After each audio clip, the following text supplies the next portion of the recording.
उपस्थितीमध्ये हे सगळे प्रशासकीय ही यंत्रणा उभी राहते. नेमकं काय या यंत्रणेच्या माध्यमातून लोकांपर्यंत पोहोचेल? सार्वजनिक आरोग्य विभागाचे 2 विभाग महाराष्ट्रामध्ये काम करतात. एका बाजूला मुंबईमध्ये आमचं जे कार्यालय आहे तिथून अतिशय चांगल्या पद्धतीने मॉनिटरिंग होतं आणि प्रत्यक्ष इम्प्लिमेंटेशन मात्र पुण्यामधून अनेक वर्ष होत असते. या पुणे शहरामध्ये वेगवेगळ्या ठिकाणी असणारी सगळी कार्यालय एकत्रित अशा पद्धतीने व्हावीत आणि कामकाजाला गतिमानता आणि प्रशासकीय जे काही एकूण सगळं काम चाललंय ते अजून चांगल्या पद्धतीने व्हावं या उद्देशानं या ठिकाणी नवीन अद्ययावत आणि प्रशस्त अशा पद्धतीच्या 10 मजली इमारतीचा पायाभरणी शुभारंभ या ठिकाणी भूमिपूजन आपण केलं. आदरणीय राज्याचे उपमुख्यमंत्री अजितदादा पवार साहेबांच्या शुभ हस्ते हा कार्यक्रम संपन्न झाला. सार्वजनिक आरोग्य विभागाच्या वतीनं अत्यंत चांगल्या पद्धतीनं लोकांच्यासाठी जे काही निर्णय घेतले जातात त्या सगळ्या निर्णयांची प्रत्यक्ष अंमलबजावणी करणं आणि राज्य शासनाच्या आरोग्य विभागाचं काम अधिक गतिमान करण्यासाठी या इमारतीच्या भूमिपूजनाच्या निमित्तानं आम्ही करत असलेल्या कामाला अजून गती मिळणार. सर, त्याचबरोबर दीनानाथ रुग्णालयाचा प्रश्न आहे. 4 समित्यांचे अहवाल आहे, पण अजूनही ठोस कारवाई नाही. फक्त त्यांच्यावर गुन्हा दाखल करण्यात आलेला आहे आणि तुम्ही समाधानी आहात या कारवाईवर? पण अजूनही त्यांच्यावर कोणतीही कारवाई झालेली नाही. मंगेशकर हॉस्पिटलच्या एकूण झालेल्या घटनाक्रमानंतर ज्या पद्धतीनं राज्य शासनाच्या वतीने एका बाजूला सार्वजनिक आरोग्य विभाग, दुसऱ्या बाजूला वैद्यकीय शिक्षण विभाग, तिसऱ्या बाजूला ट्रस्ट ऍक्टखाली विधी व न्याय विभाग या सगळ्यांच्या वतीनं ज्या काही सूचना सुधारणा दिलेल्या आहेत त्यामध्ये पहिल्या टप्प्यामध्ये गैरसमजांवर कारवाई, डॉक्टरांच्यावर संबंधित मेडिकल निग्लिजन्सीच्या विषयावरती कारवाई झालेली आहे. त्या हॉस्पिटलला दंड ठोठावलेला आहे. त्या निमित्तानं राज्यातल्या सगळ्याच आरोग्य विभागाच्या सगळ्या हॉस्पिटल्समध्ये मग ते प्रायव्हेट असतील, ट्रस्ट ऍक्टखालच्या नोंदीचे असतील किंवा शासकीय असतील त्या सगळ्यांच्या मध्ये अशा पद्धतीनं कुठल्याही पेशंटला नाकारता येणार नाही आणि अशा पद्धतीच्या घटना घडल्या तर काय करावं याची सुद्धा पॉलिसी बनलेली आहे. खरं तर ही घटना दुर्दैवी आहे, परंतु त्या दुर्दैवी घटनेतनं महाराष्ट्रामधले एकूणच रुग्णांचे हक्क हा जो विषय आहे राईट ऑफ पेशंट ज्याला म्हणतो त्या सगळ्याच्यासाठी अत्यंत चांगल्या पद्धतीची पॉलिसी बनते. त्याचा फायदा राज्यातल्या नागरिकांना होतो. काय नरेश म्हस्के असं म्हणाले की जे नागरिक ते कधी विमानात बसले नव्हते ते देखील विमानात बसले. मुख्यमंत्री उपमुख्यमंत्री एकनाथ शिंदे यांच्या वतीने त्यांना विमानावर प्रवास करतात.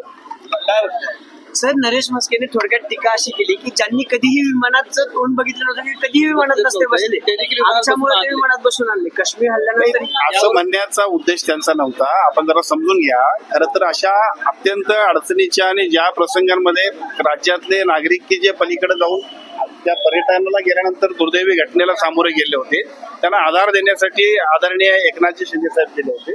सातत्यानं अशा सगळ्या आपत्कालीन परिस्थितीमध्ये नेहमी पुढे असणारं व्यक्तिमत्व म्हणून महाराष्ट्र ज्यांना ओळखतो ते म्हणजे आदरणीय एकनाथजी शिंदे साहेब. त्यामुळं या सगळ्या गोष्टींकडे आपण सकारात्मक पद्धतीने बघूया. सर, महाराष्ट्रातून मागावी अशा प्रकारची मागणी जी आहे ती केली जाते. त्यांच्या विधानामुळे रोज जो आहे तो अनेकांमध्ये आलेला पाहायला मिळतो. मुळात त्यांना म्हणण्याचा उद्देश जो आहे तो एवढाच आहे की एकनाथजी शिंदे साहेबांच्या माध्यमातून ज्या पद्धतीने तिथं लोकांना जे आधार देण्याचं काम होतं ते अतिशय चांगल्या पद्धतीने केलं. सर, महाराष्ट्रातून पर्यटक किती आहेत हे आकडेवारी जरी सरकारनं समोर आणली असतील तर मुख्यमंत्र्यांचा आणि उपमुख्यमंत्र्यांची आकडेवारी म्हणजे मुख्यमंत्र्यांनी 500 सांगितले, उपमुख्यमंत्री 530 म्हणतात. महायुतीने ठरवलंय का की आकडेवारीचा गोळ करून काही, कारण आकडेवारीच समोर येत नाही. मला असं वाटतं की प्रत्येक गोष्टीकडे आपण अशा पद्धतीने बघणं बरोबर नाही. जो प्रसंग उद्भवला त्या प्रसंगानंतर माणसं की ज्या माणसांना फिरायला गेली होते बऱ्याचशा लोकांना या सगळ्या गोष्टींची कल्पना सुद्धा नव्हती. आपल्या सुरक्षित सुरक्षित राहण्याने तिथून आपल्या नातेवाईकांकडे आणि सरकारकडे संपर्क करणं अशा पद्धतीच्या धावपळीतल्या सगळ्या लोकांना आपल्या राज्य आपत्कालीन कक्ष जो आहे तो संपर्क करतोय. जे लोक असतील त्यांना आणण्यासाठी आणि त्यांना योग्य त्या पद्धतीनं सुरक्षितता पुरवण्यासाठी अत्यंत चांगल्या पद्धतीनं केंद्र शासनाच्या मदतीनं आपली महाराष्ट्र शासनाची यंत्रणा खूप चांगल्या पद्धतीने काम करते. त्या जिल्ह्यातल्या लोकांना सुद्धा जिल्ह्याचे आपत्कालीन कक्ष आहे तिथून नोंदणी करायला सांगितले. त्या पेशंटचे नातेवाईक कलेक्टरांच्याकडे नोंदणी करतायत आणि त्या सगळ्यांच्या मोबाईलवरती राज्य शासनाच्या वतीनं संपर्क करण्यासाठी आणि संपर्क झाल्यानंतर प्रत्यक्ष महाराष्ट्रात आणण्यासाठी सुरक्षित पद्धतीनं अतिशय चांगल्या पद्धतीने शासन प्रयत्न करते.